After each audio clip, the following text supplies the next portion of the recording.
maghipos. Magpitpit muna tayo ng higaan.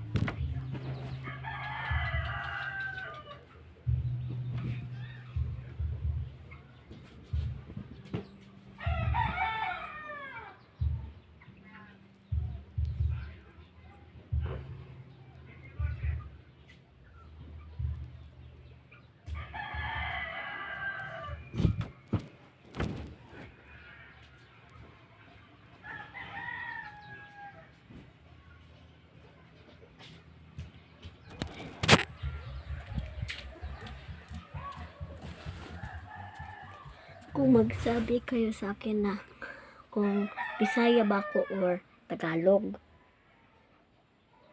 sa totoo lang, Bisaya ako. Don't judge kung meron akong Bisaya at Tagalog mag-vlog. Okay, di na tayo palipas-lipas pa. Watch muna natin yung post.